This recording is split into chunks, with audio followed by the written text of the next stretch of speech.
Mesdames et messieurs, bonjour. Merci de votre fidélité à Canal Éducation, la chaîne de tous les savoirs, et bienvenue dans Tribune de l'éducation. Aujourd'hui, nous ferons le focus sur la fête du travail. Ou Journée internationale des travailleurs qui a pour objectif de commémorer les luttes historiques et les progrès réalisés pour les travailleurs du monde entier. Qu'en est-il du secteur de l'éducation nationale? Pour en parler, je suis avec Pape Kolingom. Bonjour, Pape. Bonjour, Fatima. Vous allez bien? Je vais bien. Ça va, alhamdulillah. Ravi de vous retrouver.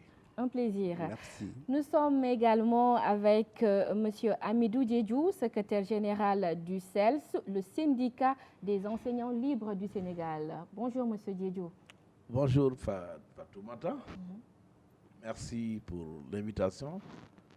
Je voudrais également, avec votre permission, saluer notre ami et frère, Pape Kolingom, et saluer également l'ensemble du personnel de Canal Éducation.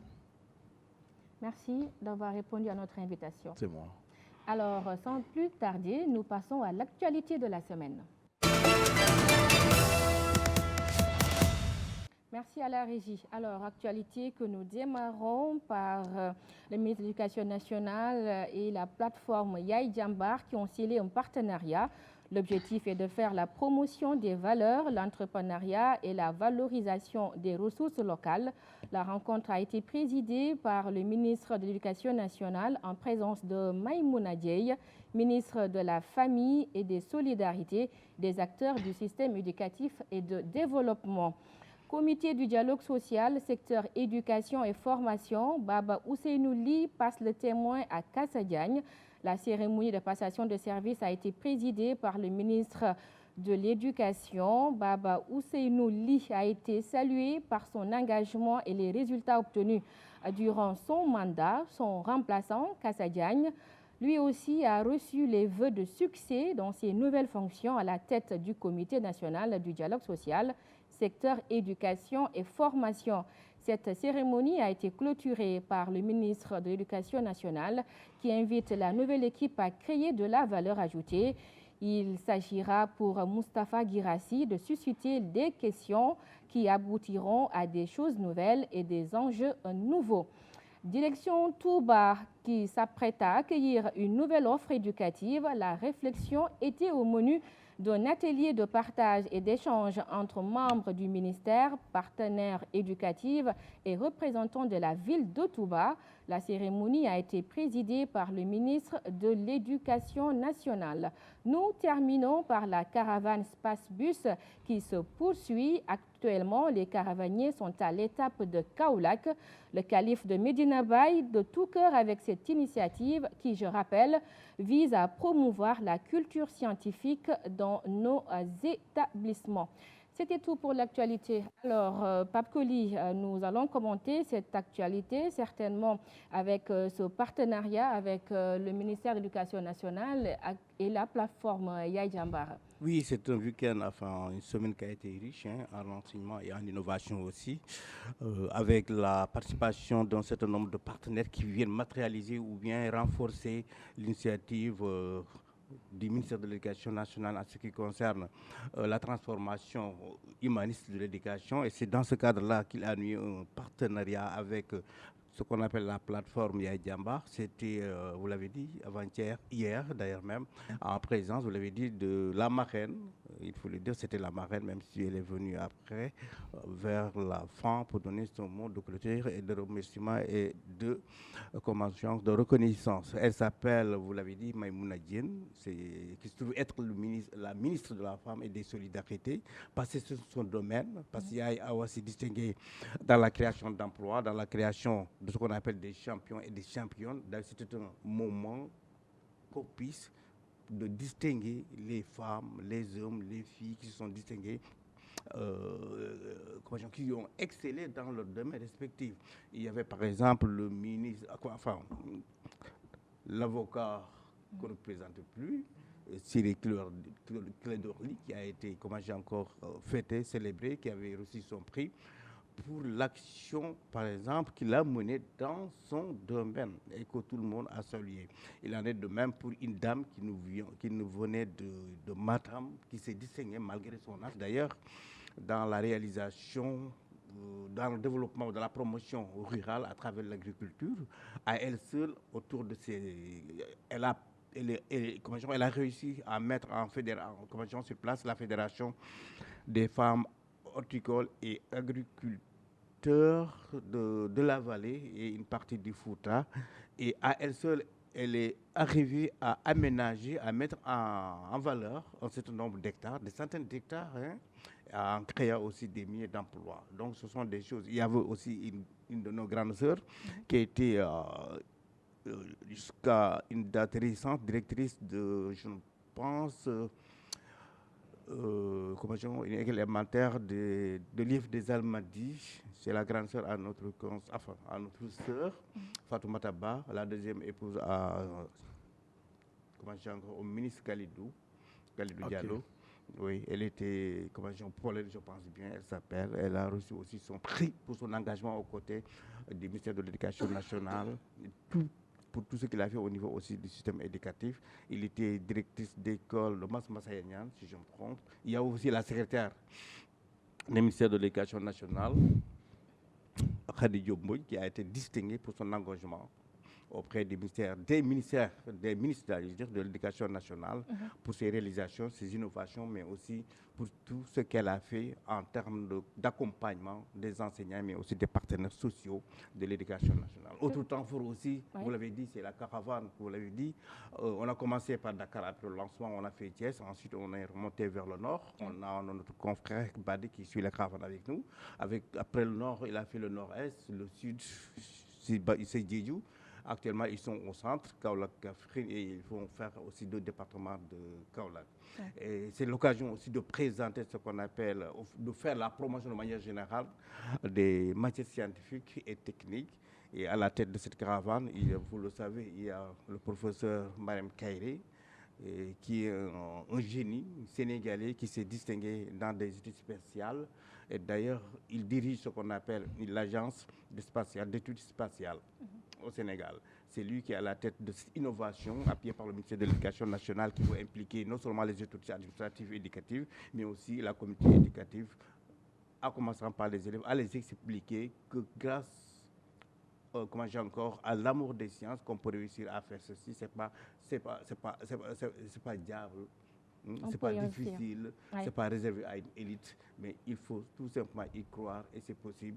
Et avec Marem Kairé qui témoigne sur le terrain, les élèves vont échanger avec lui pour leur donner les ficelles, comment il faut faire pour aimer les sciences et pour pouvoir réussir. Merci à vous, Pape Koli, pour cette synthèse. Alors, M. Djedjou, je vous interpelle par rapport au comité du dialogue social, secteur éducation, qui a un nouveau représentant. Quelle va être maintenant sa mission par rapport à tout ce qu'il attend?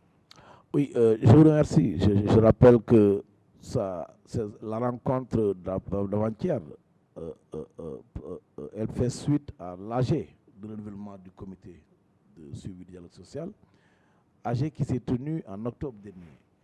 Il s'agit fondamentalement, après cette rencontre, mais d'installer la nouvelle équipe.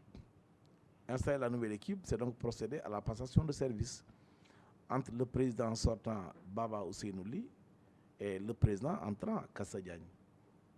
Le comité du dialogue social a été installé et a comme mission principale, au niveau du secteur de l'éducation et de la formation, mais de travailler à la régulation du secteur, de servir de levier d'alerte et d'anticipation aux conflits qui pourraient survenir dans le secteur de l'éducation et de la formation. C'est un comité qui vient en dehors du Haut Conseil du dialogue social, qui est donc une mamelle du Haut Conseil du dialogue social, mais dans le secteur de l'éducation et de la formation, qui a pour rôle de décrypter à temps réel les potentielles crises. Toutes les zones, tous les actes qui sont conflictogènes doivent être décryptés à temps et donc permettra ainsi au comité d'anticiper, de prendre les devants et de faire en sorte que le climat d'éducation et de la formation soit apaisé. C'est ça à son sens. Nous avons une appréhension parce que au regard de ce que nous savons déjà du président Baba Ousseynouli, nous nous sommes rendus compte qu'il a abattu un excellent travail, un homme de principe, de rigueur, mais très intègre. Ce sont ces mêmes appréhensions que nous avons de Kassa, qui est également une personnalité neutre, parce que c'est ça le sens.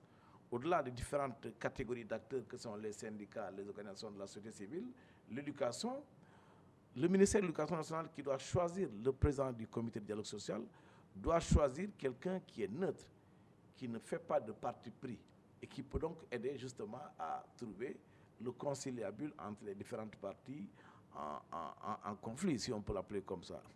Nous avons une bonne appréhension du président Kassa Diagne, le connaissant très intègre, mais le connaissant également pour sa parfaite maîtrise du système éducatif. Nous n'avons pas de doute et nous osons simplement espérer qu'il remplira, comme tout le monde le souhaite, sa mission. Car ce que l'on puisse faire en tant que syndicat, c'est de lui souhaiter bonne mission, mais de rester disposé en tant que syndicat, à travers nos membres qui sont dans le comité directeur, à être véritablement ses conseillers pour que nul n'en ignore. Alors, Diédhiou, on reste avec vous. On a vu encore dans l'actualité Touba qui va bientôt bénéficier d'une offre éducative. Votre avis par rapport à cette nouvelle donne? Mais c'est une excellente information. Ce n'est pas évident qu'on arrive à ça. Touba, qui connaît Touba pour sa position relativement à l'école coloniale, si on l'appelle comme ça. La ville sainte de Touba, à travers son généré khalife général, après des discussions avec les hautes autorités, avec le ministère de l'Éducation nationale, sont arrivés à s'entendre sur le principe d'installer progressivement des écoles françaises au niveau du territoire de Touba. Ce qui n'est pas anodin comme information. C'est une information de taille. Et dans ce processus, il y a eu une rencontre le samedi dernier. Une rencontre à laquelle une forte délégation du khalife général de Touba a pris part. Mais une rencontre qui a permis aux deux parties, Touba et le ministère de l'Éducation nationale, en présence des partenaires sociaux que nous sommes, de partager sur les stratégies.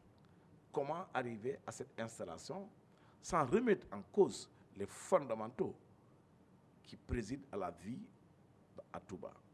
Sans remettre en cause, mais les fortes appréhensions que les acteurs ont de la ville de Touba. Sans remettre en cause, mais les principes qui guident le fonctionnement de Touba. Je pense que c'est des éléments qu'on a partagés. Maintenant, le reste, il reviendra dans la stratégie de voir le comment, le quand et ce que chaque partie doit faire. Puisqu'en définitive, il faut faire en sorte que cette offre puisse capter non seulement le calife qui en a la décision, mais l'ensemble des populations de Touba. Une chose est d'installer, mais une autre est que les populations acceptent d'adhérer, tout à fait. Les populations acceptent de libérer les enfants pour qu'ils puissent aller à l'école, mais sans remettre en cause notre sénégalité, sans remettre en cause notre forte propension à nous décoloniser, mais à rester souverain relativement à ce que nous savons. Et c'est pourquoi il me paraît important qu'on ne se limite pas à Touba. Heureusement que les autorités du ministère l'ont compris. L'action, ce n'est pas seulement Touba, c'est tous les foyers religieux qui sont impliqués. Avec Tivaouane, déjà, ils ont enclenché le processus. Il en sera ainsi avec la famille de Bagnas. Il en sera également ainsi avec les Layènes, pour que toutes les communautés religieuses, tous les foyers religieux comprennent cette nécessité de s'engager, mais d'accompagner le processus. Encore que c'est un processus qui va avoir comme socle le souverainisme, la justice, mais également le développement de notre nation. Donc nous saluons et restons tout à fait disposés à accompagner l'action. Alors, Pape Coly, toujours à Touba, ça va être un processus où tous les partenaires ou acteurs doivent déjà discuter, avoir des assises pour pouvoir mener à terme. Heureusement qu'ils ont anticipé par la négociation, l'échange et le partage. Je rappelle bien, Touba l'avait toujours dit, Touba n'a jamais dit non à l'éducation. Touba a dit non à une certaine école. Touba a voulu l'école du Sénégal, ou bien non, une école au Sénégal. C'est le contenu, la façon de travailler et comment on le faisait, qui posait problème au niveau de la ville sainte. Il y a beaucoup de médecins, il y a beaucoup de docteurs, des avocats et d'autres banquiers. Mbaké, ça veut dire que Touba n'a jamais refusé l'éducation ou l'instruction, même s'il se faisait à travers la langue française. Mais c'est le contenu, le déroulement, la manière et la démarche qui posait problème aux autorités religieuses de Touba, à commencer par le 2e, 3e et 4e calife. C'est à partir de Sine Saliou, et bien avant lui, Serigne Cheikh Fatma, Gaïndé Fatma du moins, tous ces gens-là, jusqu'à ma mort, qui a instauré, comment j'ai encore, les instituts Al-Azhar, cela dénote de l'engagement et de l'amour que les Mourides ont toujours porté sur la transmission des savoirs en fonction ou en suivant certaines normes et en respectant les principes des fondateurs du mouridisme. Comment peut-on mettre un établissement ou des établissements aux alentours de la périphérie communale de Mbaké, qui est à 2 km 500 de Touba, et à chaque semaine, il y a des grèves perturber la quiétude qui règne dans la ville sainte. C'était ça le problème majeur, parmi tant d'autres, qui faisait qu'à un certain moment donné, les autorités ne voulaient pas que l'école française s'installe avec des contenus qui ne prenaient pas en compte les principes du mouridisme. Mais heureusement, je pense, comme on voit à l'installation maintenant, à l'ouverture des classes, bon, on a dissipé certains malentendus. Et ils ont fumé. Je n'ai pas dit le calibre de la paix. Mais il n'y avait pas de le feu de toute façon. Voilà, ouais. Ils sont tombés d'accord. Parce qu'il y a. Et la décision vient dans ce contexte particulier. On parle de l'instauration des valeurs.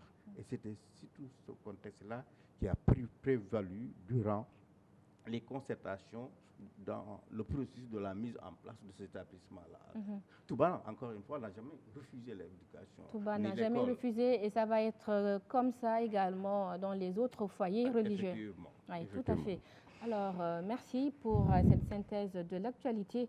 Nous passons à l'entretien du jour.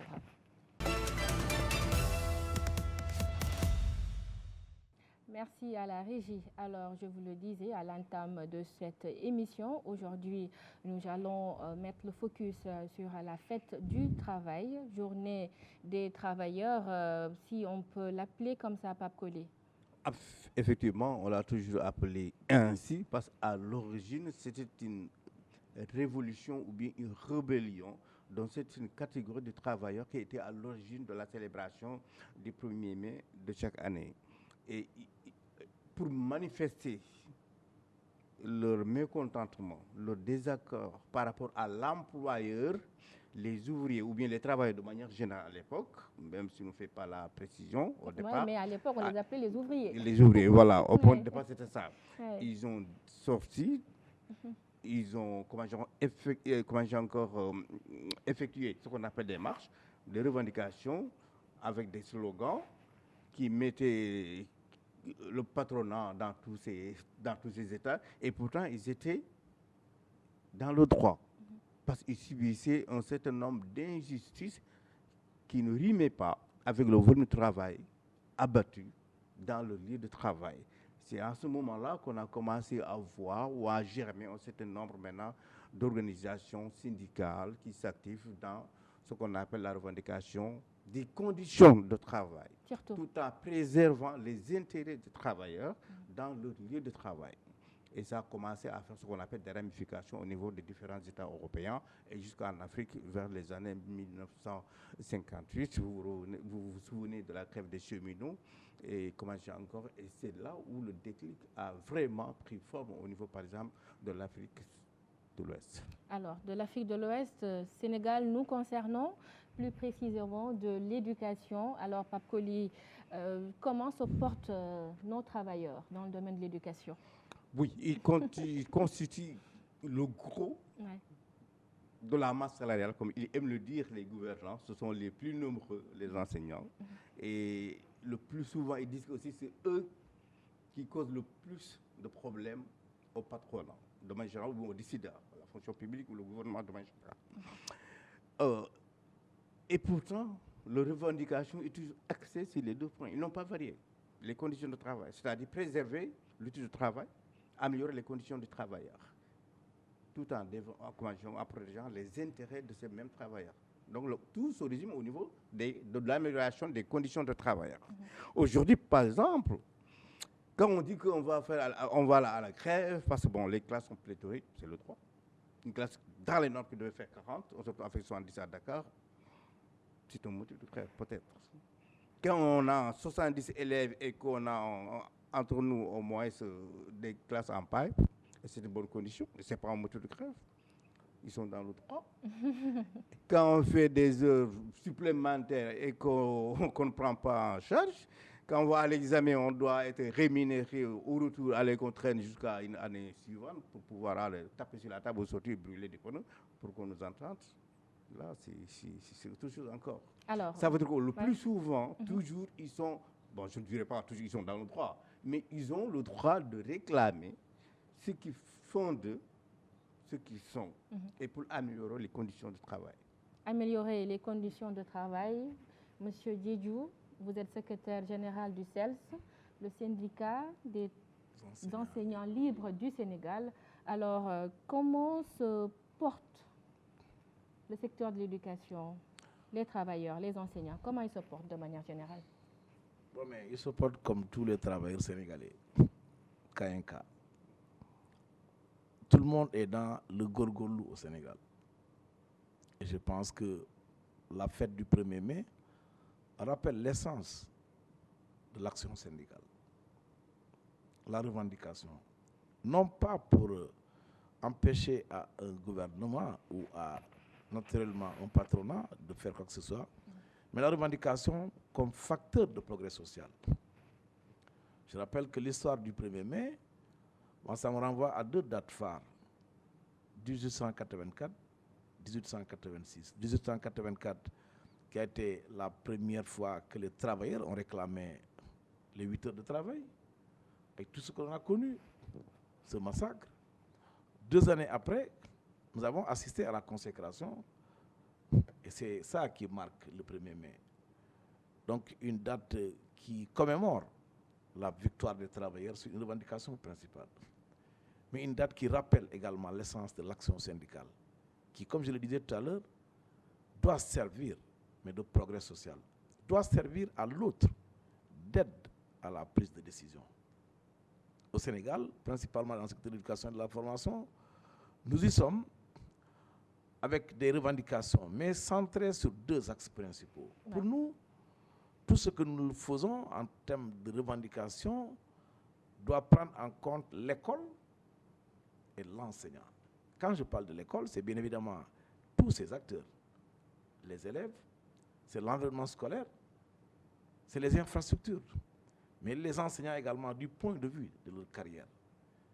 L'action de l'enseignant, c'est d'être dans la classe et de dérouler des enseignements-apprentissages pour façonner le Sénégal de demain, pour préparer notre pays à ce souverainisme tant chanté par les nouvelles autorités. Et de ce point de vue, cet enseignant a besoin d'un minimum de conditions de travail. Et c'est sur ça que nous insistons assez souvent. Et c'est pourquoi souvent quand on parle, nous demandons à l'autorité de percevoir l'appel du syndicat comme étant un appel d'aide à la prise de décision. Parce que ce que nous disons, c'est souvent sur la base d'éléments factuels qui peuvent être sur la table. Aujourd'hui, nous sommes dans une dynamique. La dynamique, c'est quoi? C'est comment faire avec ces nouvelles autorités, au regard du contexte qui semble particulier, comment faire en sorte que la mayonnaise puisse prendre pour que ce qu'on a vécu depuis l'avènement de ce nouveau gouvernement jusqu'à ce jour, cette accalmie-là, qui n'est pas synonyme de problème totalement réglé, mais d'un engagement qui consiste pour nous à donner du temps aux nouvelles autorités, à leur permettre de prendre connaissance des difficultés qui sont là, à prendre connaissance des questions qui se posent avec acuité. Ces questions, ce sont les protocoles qui sont signés. 2003. Alors peut-être faire un petit résumé. 2003, 2018, 2022, lesquels protocoles ont connu des avancées, Mais pour certains aspects, il y a des questions sur lesquelles nous mettons l'accent.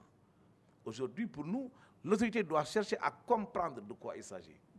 Comprendre d'abord, aller dans le sens de donner suite à ces accords-là. Ce que nous n'avons pas semblé voir, parce que même s'il faut reconnaître qu'avec le ministre de l'Éducation nationale, nous avons eu 1001 rencontres qui nous ont permis d'aborder beaucoup d'aspects, il reste clair qu'avec lui, il y a des questions liées au protocole de 2022 qui doivent faire l'objet de négociations qui ne l'ont pas encore été. Parce qu'entre rencontrer un ministre, aborder des questions et négocier, il y a bien une différence. Il en est de même pour le ministère de la fonction publique et les autres ministères, à savoir le ministère du Travail et le ministère de l'Urbanisme. Donc pour nous aujourd'hui, il faut que chaque ministre comprenne les enjeux, ce sur quoi les syndicats l'attendent. Et c'est ça aujourd'hui notre demande principale. Nous avons dit ensuite, à partir du moment où, depuis le 13 janvier 2025, nous sommes arrivés à un accord entre le gouvernement du Sénégal et nous, syndicats du G7, sur la question des décisionnaires, il ne reste plus qu'à mettre en œuvre. C'est quoi? C'est la signature des décrets 2006-392 et le 114-347. Nous n'avons pas compris, alors vraiment pas du tout, pourquoi jusqu'à ce jour, ça traîne. Pour nous, c'est un dilatoire qui peut être évité. Pour nous, il faut aller dans le sens immédiat et dans l'urgence de signer ces décrets-là. Et ça ne nous ramène pas dans ces lenteurs administratives dont on a toujours évidemment, malheureusement, c'est ce à quoi nous assistons. On a comme l'impression que rien n'a changé, que rien n'a évolué, qu'on n'a pas tiré les leçons du passé, qu'on n'a pas écouté les orientations des organisations syndicales, qu'on n'a pas suivi les lignes directrices que nous avons indiquées. Or, pour nous, il faut être diligent, il faut être fast-track, il faut travailler à signer les décrets. Mais il faut travailler ensuite à faire en sorte que la question des décisionnaires, dans sa globalité, du point de vue amélioration des salaires ou des pensions des décisionnaires, du point de vue délivrance de l'imputation budgétaire du décisionnaire à la retraite, du point de vue augmentation de l'âge de la retraite, que ces questions soient prises en compte de manière très sérieuse. Mais il faut faire ensuite en sorte que les autres questions, la question des parcelles que nous avons adressées avec le ministère de l'Urbanisme, la question des cotisations sociales avec le ministère du Travail, ces questions n'ont pas encore été abordées. Donc pour nous, ce sont des exigences, ce sont des préalables à tout. Que les nouvelles autorités comprennent que notre silence, c'est un synonyme de patriotisme. Nous l'avons fait parce que nous avons estimé qu'objectivement, il faut donner du temps aux nouvelles autorités pour qu'elles puissent s'approprier les questions actuelles. Mais il est également temps, il est désormais temps, nous avons fait plus d'un an. C'est aujourd'hui pour nous l'occasion jamais, mais de travailler à la mise en œuvre de ces accords-là. Ce que nous constatons, c'est autre chose. C'est que le gouvernement s'inscrit dans une autre dynamique de signature de pacte de stabilité. Oui, pour le pacte, mais pour nous, il faut donner du temps à ce processus qui ne doit pas être précipité, qui ne doit pas être bâclé. Il faut que dans ce pacte aussi qu'on nous annonce, il y ait des éléments très clairs qui rassurent les travailleurs. Il ne faut pas donner l'impression qu'on veut arriver à un accord pour museler les travailleurs, pour les empêcher de revendiquer, pour taire la revendication et pour aller à autre chose. Pour nous, ça pose problème. Et au regard de ce que nous voyons venir, en tout cas au niveau du secteur de l'éducation et de la formation, nous avons des inquiétudes. Le projet de pacte qui nous a été présenté, à notre sens, a connu beaucoup de difficultés. Le gouvernement qui doit prendre des engagements n'est resté que sur des engagements aériens. Pour aucun engagement, le gouvernement ne s'est prononcé sur la période de mise en œuvre. À quel moment les décrets d'édition doivent être signés? Mystère et boule de gomme. À quel moment la question des cotisations sociales doit être vidée? Mystère et boule de gomme. Mais mieux ou pire, ce que nous notons, c'est qu'il y a des éléments, moi, que je note, qui sont très clairs dans le projet de pacte, qui nous fait peur. Lesquels? Comment on peut arriver à dire à des travailleurs que le pacte va consister à observer une trêve? Qu'on nous dise, que le gouvernement nous dise aujourd'hui qu'aucun syndicat n'a le droit à la revendication. Ça pose problème. Et pourquoi? C'est ça aussi un des termes du pacte. Il faut que vous vous taisiez. C'est ça que ça signifie. Mais l'autre élément du pacte que nous estimons grave, c'est quand on nous parle d'obligation de réserve. Nous, syndicats d'enseignants, nous savons que le droit de grève est reconnu aux syndicats.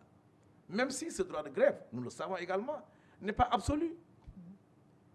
Mais qu'est-ce qui peut justifier cette intrusion, cette introduction dans le projet de pacte des termes relatifs à obligation de réserve? Pour nous, ça renvoie à autre chose qui n'a pas été dite clairement. On est en train de dire aux syndicats, trêve de revendication. Croisez les bras, regardez-nous faire, laissez les travailleurs moisir, laissez les enseignants souffrir. Et ça, nous ne sommes pas prêts en tant que syndicat de la formation à l'assumer. Et cette situation, est-ce que vous êtes prêt vraiment à l'accepter en tant que syndicaliste, Pape Coly? Oui, c'est la question que je voulais vous poser. D'après son raisonnement et son argumentaire, l'appel est lancé par les structures gouvernementales. Est-ce que vous, en tant que formation syndicale, vous êtes prêt à rejoindre le gouvernement? Je rappelle qu'en tant que syndicat, en tout cas pour nous, le CELS, et mieux pour le G7, aucune organisation syndicale n'est réfractaire à un pacte social, puisque ça permet d'apaiser, de stabiliser. Et c'est dans cette stabilité, c'est dans ce calme que l'on peut engager ensemble des réformes. Nous sommes preneurs. Mais nous avons posé un minimum de préalables qui, à notre sens, ne sont pas négociables. On ne peut pas, du jour au lendemain, nous dire pacte tout de suite. Pour nous, la première chose qui est biaisée, c'est pourquoi on veut précipiter le pacte de stabilité sociale. Première difficulté. Dans le passé, ce que nous savons, c'est qu'un pacte de stabilité, c'est dans la durée, c'est dans le temps. Ça se négocie. Le dernier pacte, je rappelle, il a fait plus d'un an pour être signé.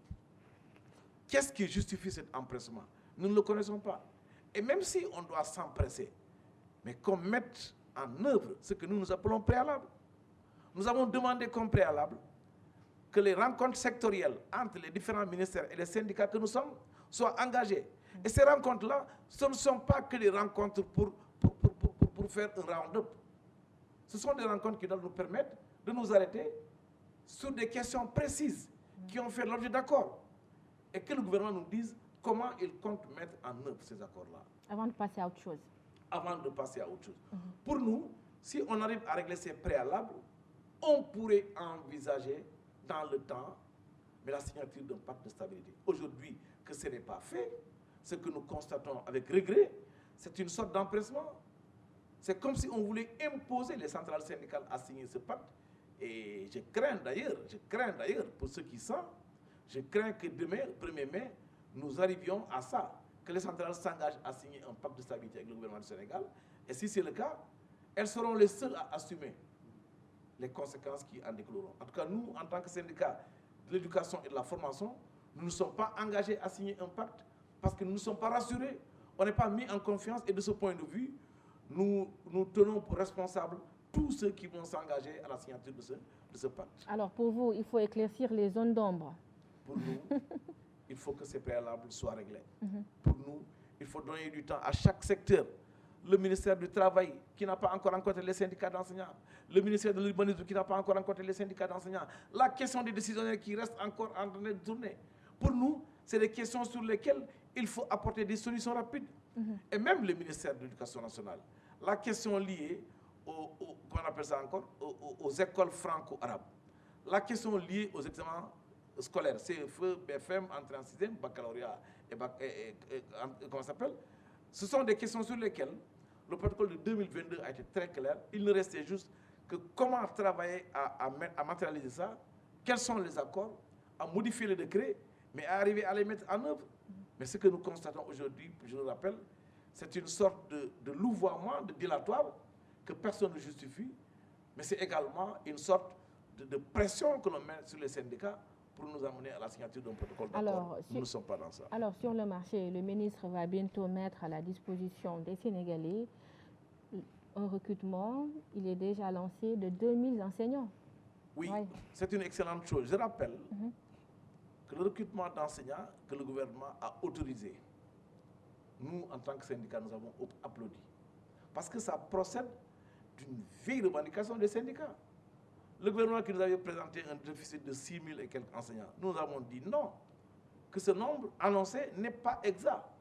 Nous estimons d'ailleurs que le nombre, s'il est revu, si on prend en compte les enseignants qui partent à la retraite chaque année, les enseignants qui quittent le corps pour aller dans d'autres sphères, si on prend en compte ceux qui quittent ce bas monde, le nombre de déficits d'enseignants, il est énorme. Si on prend en compte également des éléments assez importants, 1,5 million enfants en âge d'aller à l'école ne sont pas dans le système, faute d'enseignants ou de classe. Deuxième chose, dans les écoles que nous avons aujourd'hui, il y a combien d'élèves par classe? C'est la pléthore. Or, si l'on s'en tient aux normes internationales, le nombre d'élèves par classe idéal, c'est 45. Pour prétendre à des résultats scolaires mais que tout le monde veut. Le troisième et dernier élément, quand on veut arriver à une éducation de qualité, il faut mettre fin, mais justement à cette politique de classe double flux, mais de classe multigrade. Et ça, pour y arriver, il faut recruter encore et encore des enseignants. Donc le nombre d'enseignants pour nous qui est en déficit, il faut le revoir à la hausse. Nous l'avons demandé. Le gouvernement a fait un pas que nous saluons. Mais c'est un processus, M. Diédhiou. Oui, je sais. Il a fait un pas que nous saluons. Il recrute 2000 enseignants. À côté, le gouvernement nous dit nous avons un plan quinquennal qui permet de recruter 5000 enseignants à 6000 enseignants par an, jusqu'à concurrence de 5 ans, pour avoir au moins 30 000 enseignants. Nous avons encore applaudi.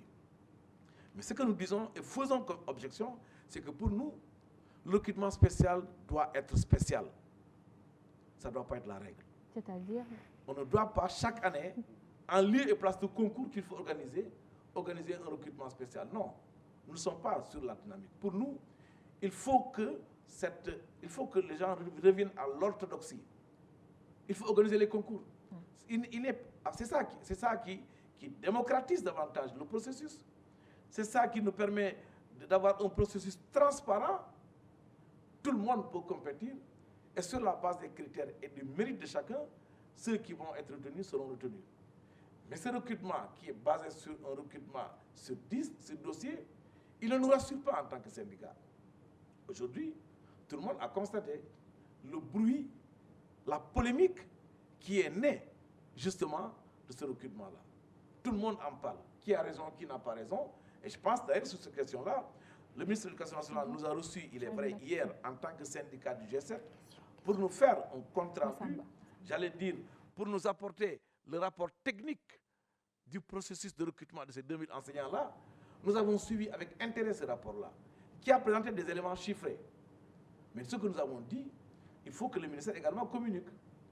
Communique pour dire aux Sénégalais comment ça s'est passé, mais communique également pour s'engager à dire que ce recrutement spécial, il a été spécialement fait pour cette année et que pour l'avenir, on va justement assister à des concours qu'on va organiser pour tous les Sénégalais.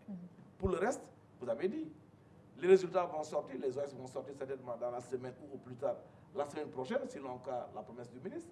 C'est une excellente chose parce qu'au moins c'est 2000, donc 2000 c'est-à-dire 1776 pour l'élémentaire et le préscolaire et 274 pour le moyen secondaire vont être envoyés dans les écoles et somme toute, un temps soit peu, il faut le connaître, vont régler un problème, un déficit qui est là, qui est connu, que tout le monde déplore aujourd'hui. On va revenir sur le problème des décisionnaires, Pape Coly. Je pense que des acquis sont sur place actuellement. On est en train de revoir leurs problèmes, n'est-ce pas, Pape Coly? Je pense bien. Oui, c'est vrai. Bon, dans le domaine syndical, oui. On n'est jamais satisfait. On n'est jamais satisfait, c'est comme un lion dans la forêt. Il ne faut pas être nihiliste aussi. C'est ça. Non. Des progrès ont été faits par les différents gouvernements qui sont succédés, aussi minimes ou petits soient-ils. Cependant, comme ils l'ont dit, comme ils se définissent, il y a toujours un besoin latent et pressant que le gouvernement doit satisfaire et qui fait partie de l'amélioration des conditions des travailleurs qu'on connaît par là les enseignants. Mais l'autre question que je voudrais poser en parallèle, c'est le nombre que j'ai dit avec les politiciens, le nombre de partis politiques et le nombre d'organisations syndicales dans le système éducatif ne militent pas avec un climat apaisé dans le système. Diédhiou. Oui, je suis d'accord que sur la question des décisionnaires, en fait, nous avons toujours été très clairs dans ce que nous disons. Quand à la rencontre du 13 janvier 2025, le gouvernement du Sénégal a accepté enfin de modifier le décret, nous avons été les premiers à saluer, à applaudir et à reconnaître le pas qui venait d'être franchi. Nous l'avons dit à qui voulait l'entendre et nous le réitérons aujourd'hui. C'est un pas qui a été fait. Mais vous savez, les philosophes, généralement, quand ils vous disent un pas, ils vous diront à côté que ce n'est pas le pas. Parce que le pas, c'est l'idéal. C'est ce qui est attendu. C'est ce que tout le monde veut. Et c'est ça notre revendication. Le pas, c'est quoi? C'est qu'il faut modifier les décrets. La modification des décrets, c'est beaucoup de choses à la fois, très énormes que nous avons appréciées et saluées. Mais au-delà de ça, il y a d'autres aspects que les décrets, même modifiés, ne prennent pas en compte et qui vont aider à la résolution totale de la problématique des décisionnaires. C'est pourquoi nous avons dit, au-delà des décrets, pour qui le gouvernement a accepté le principe de les modifier, parce que accepter n'est pas encore modifié. 13 janvier, 29 ou 30 mai aujourd'hui, 30 avril, nous attendons plus de 3 mois encore ces décrets-là. Ce n'est pas encore effectif. Mais au-delà de ça, le décret, s'il venait à être signé, 3 questions majeures vont rester. C'est 1, la revalorisation de la pension de retraite des décisionnaires, qui reste à ce jour très dérisoire, qui ne lui redonne pas la dignité à l'enseignant à la retraite. Deuxième chose, c'est cet enseignant décisionnaire à la retraite qui ne bénéficie pas d'une imputation budgétaire, qui doit lui permettre de prendre en charge sa santé et celle de sa famille, pendant qu'il en a encore besoin, pendant qu'il perçoit un salaire très maigre, pendant qu'il prend de l'âge et qu'il a davantage besoin de se prendre en compte. Le troisième aspect, nous avons demandé à ce que l'âge de la retraite soit augmenté de manière optionnelle à 65 ans pour ces décisionnaires-là. Voilà les revendications qui pour nous restent. Et c'est pourquoi nous ne pouvons pas dire aujourd'hui que nous sommes satisfaits à 100%. On a reconnu qu'il y a un pas, mais il reste énormément de choses et c'est ça un peu la nouvelle trouvaille. Nous sommes reconnaissants de ce qui a été fait, mais nous persistons pour dire qu'il y a encore beaucoup de choses que nous attendons du gouvernement du Sénégal et qui nécessitent une volonté politique. Monsieur Diédhiou, une éducation de qualité ou une école de qualité nécessite forcément une formation rigoureuse des enseignants. Absolument. Vous savez, il y a un pédagogue qui disait que l'enseignant qui cesse de se former cesse d'exister. Le Coran nous rappellera d'ailleurs que le savoir, on le cherchera partout, même si ça nécessite qu'on aille jusqu'en Chine. Nulle formation n'est pérenne. Il faut se former aujourd'hui, il faut se former en continu. L'enseignant a l'obligation de se forger, de se former et de rester en permanence alerte, mais de rester en permanence en phase avec les innovations que nous connaissons dans le système éducatif, de se former également pour justement répondre aux besoins actuels liés mais à l'intelligence artificielle. Ça relève de la personnalité de l'enseignant. Mais à côté, le gouvernement du Sénégal a également l'obligation d'accompagner ces enseignants. Et c'est pourquoi nous disons toujours, formation initiale, c'est bien, mais il faut d'abord, revoir le temps de formation à l'initiale dans les CRFPE. Nous avons vu des enseignants qui ont été formés à 3 mois, des enseignants qui n'ont pas été formés du tout, le recrutement spécial. C'est aussi ça, une autre limite. On les recrute, on va directement dans les écoles. C'est après un plan de formation continue qui n'est souvent pas suivi. Donc il faut revoir le temps de formation dans les CRFPE. Il faut planifier tout ce que l'on fait. Quand on planifie, on se rend compte que le temps de formation doit être augmenté, mais on se rend compte également que du point de vue formation continue, le gouvernement a la latitude de mettre en place un dispositif et des modules. Encore que sur le terrain, les cellules d'animation pédagogique qui s'organisent régulièrement permettent aux enseignants mais de se capaciter, de rester à jour et de continuer à être opérationnel dans les classes. Tout à fait d'accord avec toi, même si une partie de la formation revient à l'enseignant, mais la plus grande part relève du domaine régalien du gouvernement du Sénégal et donc de l'éducation nationale. Alors, comment elle va être fêtée, cette fête, chez vous? Bon, mais nous allons la fêter dans l'unité des cœurs, dans l'espoir que nos appels seront entendus. Nous allons la fêter avec la forte conviction qu'il faut continuer à défendre les préoccupations du travailleur, de l'enseignant en général. Nous allons la fêter, mais avec l'espoir que les nouvelles autorités vont entendre de la bonne oreille, vont entendre en stéréo ce que les syndicats d'enseignants vont lancer comme appel.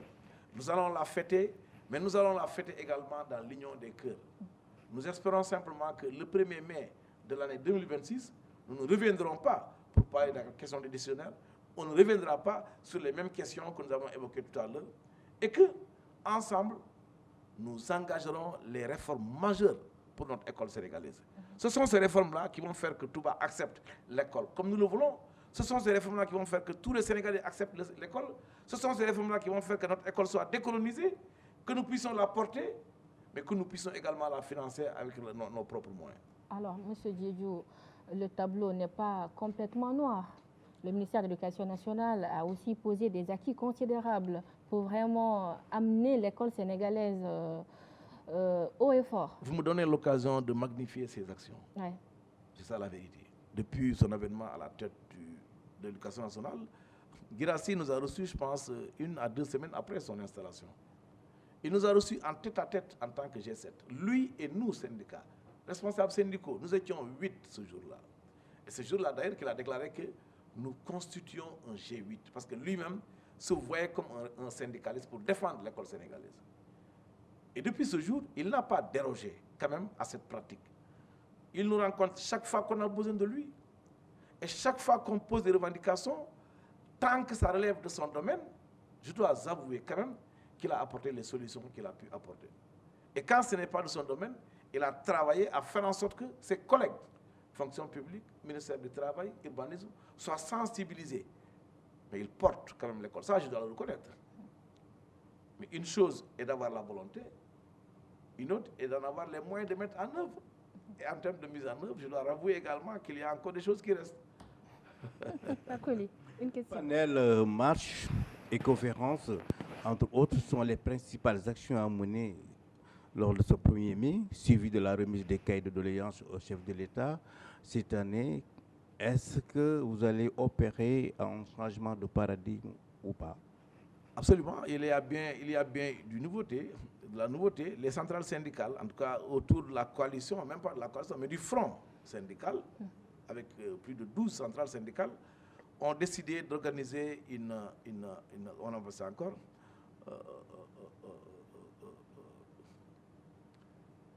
ce n'est pas un défilé, hein, on ne va pas organiser un défilé. Un rassemblement. Un rassemblement entre les deux voies, entre Massalikul Jinane et la CNTS, le rond-point de la CNTS. On passe sur l'avenue qui mène à ANSD, rond-point Niarteli. Ce rassemblement va regrouper l'ensemble des travailleurs, qui va être un moment de manifestation des volontés, de la volonté des travailleurs, mais de fêter également l'action du travailleur et de l'action syndicale. Après, dans l'après-midi, à 15h précisément, le président reçoit les centrales syndicales. Sauf que cette année également, le président a décidé de recevoir les syndicats d'enseignants, membres du G7 en tout cas. Nous avons été conviés à cette rencontre au palais pour écouter le président, mais peut-être que lui également, il nous écoutera. Et dans ce qu'on le dira au président, naturellement, les préalables que nous avons soulevés à la signature du pacte de stabilité sociale, naturellement les questions qui nous tiennent à cœur, parmi lesquelles, mais comment faire en sorte de travailler rapidement à la signature du décret décisionnaire, comment faire en sorte que l'ensemble des ministres concernés prennent à bras le corps les questions que nous avons soulevées, que chacun s'intéresse à l'école, que toutes ces questions trouvent solution et que nous puissions engager ensemble les réformes que tous les Sénégalais attendent. Parce que c'est ces réformes-là qui vont permettre à notre pays de se repositionner et d'arriver à l'horizon 2050 et d'atteindre des objectifs qui sont déclinés dans tous les secteurs de développement de notre pays. Alors, vos attentes par rapport à ces nouvelles autorités? Les attentes, c'est que les autorités soient beaucoup plus ouvertes, attentives, qu'ils puissent entendre l'appel des travailleurs globalement. Les attentes, les centrales l'ont dit. Nous avons assisté à beaucoup de licenciements. Nous assistons aujourd'hui à un coût de la vie qui est relativement cher. Nous avons assisté à quelque part des droits, des libertés individuelles et collectives qui sont remises en cause. Il est bon que les autorités puissent comprendre que, naturellement, ce n'est pas ça qui va fonder une stabilité et que de ce point de vue, chacun doit permettre, il faut mettre en confiance les acteurs. S'ils sont mis en confiance, chacun, naturellement, va faire en sorte de travailler dans la cohésion à ce qu'il y a de meilleur pour notre pays. Alors, une entente, vraiment, c'est ce que vous attendez, en fait, qu'on vous écoute, qu'on puisse trouver, on ne dira pas toutes les solutions à vos problèmes, mais en majeure partie, Oui. que vous soyez satisfait. Oui, oui, en fait, parce que je constate que la première difficulté, on semble laisser le secteur de l'éducation et de la formation à deux ministres. Le ministre de la fonction publique, qui également lui fait des efforts, même si toutes les questions ne sont pas solutionnées, et celui de l'éducation nationale. Or, c'est un secteur qui traverse tous les ministères. La fonction publique, je l'ai dit, l'éducation, mais au-delà de ces deux, c'est également le ministère du Travail, le ministère des Finances, le ministère des Sports et de la Jeunesse. Donc pour nous, cette solidarité gouvernementale, cette posture que chacun doit donner à l'école, qui fait que l'école aujourd'hui apparaît comme le socle de développement. Tout ce que les nouvelles autorités ont théorisé à travers le Sénégal horizon 2050, on ne peut le réaliser que si on réussit tout cela à l'école. Le médecin que l'on veut. Aujourd'hui, quand on théorise l'enseignement des sciences, quand on théorise le développement de notre pays, quand on théorise l'autosuffisance alimentaire, est-ce qu'on va continuer à dépendre de l'autre pour comment ça s'appelle, les pesticides, pour les engrais, pour développer notre agriculture, pour tout ce qui a lié au matériel, comment ça s'appelle, aux outils horaires? Pour moi, il faut travailler à ce que cette école-là prenne en compte toutes les préoccupations des populations et puisse booster le développement de notre nation. C'est absolument possible. Il suffit simplement d'en avoir la volonté et de comprendre les enjeux. Alors, nous arrivons au terme de cette émission. Votre dernier mot avant de nous quitter? C'est saluer l'action de Canal Éducation. Je pense que vous y êtes déjà.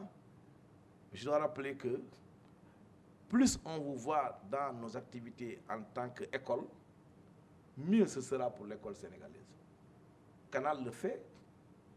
Je pense qu'il est également bon que Canal soit davantage outillé, davantage accompagné financièrement, et que Canal puisse jouer son rôle. Jouer son rôle, c'est qu'est-ce qui se fait à l'école qui doit être vulgarisé. Jouer son rôle, c'est que disent les acteurs, syndicats d'enseignants, organisations de la société civile, élèves, parents d'élèves, que disent les acteurs sur l'école, qu'est-ce qu'ils en pensent. Pour que l'autorité, le ministre de l'Éducation nationale, le gouvernement, puissent en avoir la meilleure écoute. Notre appel, c'est un appel donc à l'engagement. En tant que syndicat, nous continuons à défendre les intérêts de l'école et des enseignants, mais aux enseignants, nous allons continuer à les encourager. Il s'agit de ça. Les encourager parce qu'assurément, le pays a encore besoin de nous. Et le pays compte toujours sur nous pour son développement. Les gens le font bien. Dans les contrées les plus reculées du pays, on trouvera un enseignant seul qui sent la fuite du temps et qui est un acteur de développement dans les contrées non soupçonnées. Moi, je les encourage vivement à ça, parce que c'est ça qui fera de notre Sénégal de 2050 un pays sur qui tout le monde peut compter. On aura toujours besoin des enseignants. Absolument. Merci à vous. C'est moi qui vous remercie, en tout cas. Alors, je rappelle que vous êtes le secrétaire général du CELS, le syndicat des enseignants libres du Sénégal. Merci à vous aussi, Pape Kolingom. Merci beaucoup. Mesdames et messieurs, nous arrivons au terme de ce magazine. Avant de nous quitter, votre viatique de la semaine. Le travail éloigne de nous 3 grands mots, l'ennui, le vice et le besoin. Parole de Voltaire. Merci de nous avoir suivis.